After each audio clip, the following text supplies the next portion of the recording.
Do you remember when a bunch of billionaires died and the whole internet celebrated?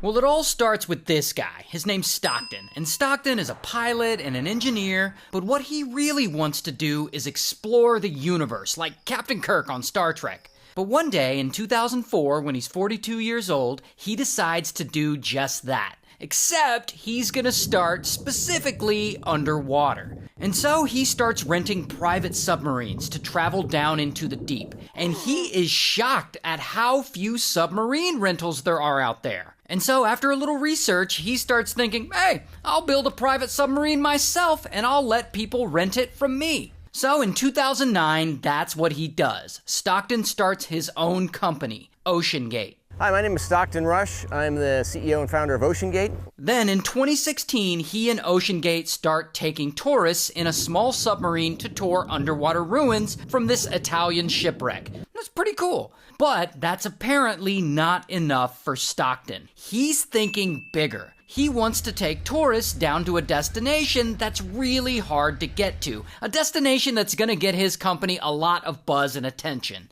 That destination, the wreckage of the Titanic.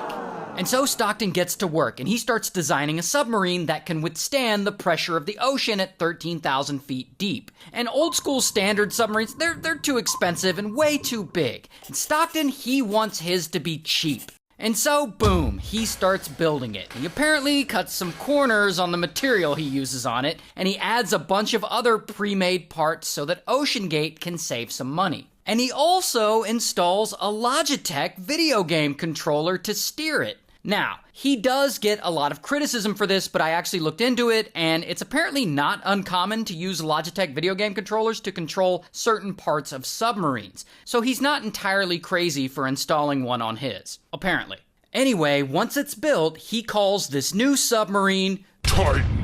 And it ends up being about the size of an SUV. And so Stockton tests the Titan without anyone inside to see if it can withstand the pressure, and actually, it holds up. And so it looks like his dreams are gonna come true. He's actually gonna get to explore the ruins of the Titanic. Until... not everyone is on board with Stockton's Titanic submarine plans. Particularly this guy, David. And David is an employee at OceanGate. And so David looks at the Titan and he immediately sees some things that could ultimately turn into a leak.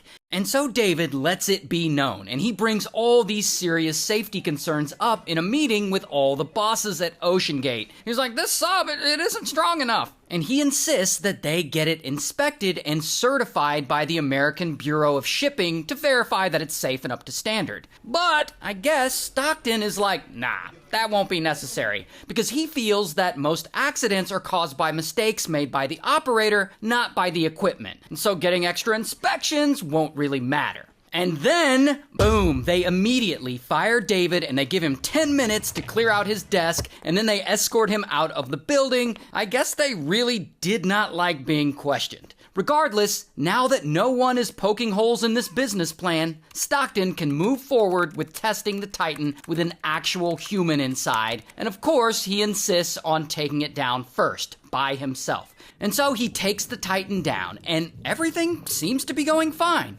But then, once the Titan is around 10,000 feet down, suddenly, bam, it loses all communication with the support crew on the surface. But Stockton, he isn't scared. He's down in the submarine looking out the little window and seeing all this magical deep sea shit that makes him feel like he's finally living his childhood dream of becoming Captain Kirk. But anyway, he eventually pilots the sub back up until he gets communication back. Now, that little test run would suggest that this sub isn't exactly safe. But old Stockton, he doesn't seem to be bothered by this. In fact, at one point, he's quoted as saying, you know, at some point, safety is just pure waste. I mean, if you just want to be safe, don't get out of bed.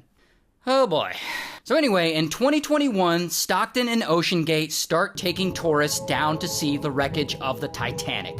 All for the low, low price of $250,000 a person. So basically, you gotta be super wealthy to engage in this. And they take, I believe, 13 expeditions down to see the wreckage, and most of these trips are in fact successful. However, they do lose communication with the surface a bunch of times during some of them, and apparently the Titan has over 118 different major and minor technical issues, including one time the battery died and passengers got trapped inside the sub for 27 whole hours, which is definitely enough to make me say, fuck all that, but I don't know, I guess these billionaires are just built different because they keep paying the money and they keep going. And by 2023, Stockton and his company OceanGate, they're getting a lot of attention from the news media. So this is great for him. I mean, more media means more attention and therefore more customers. And so that summer, Titan heads out for its next expedition.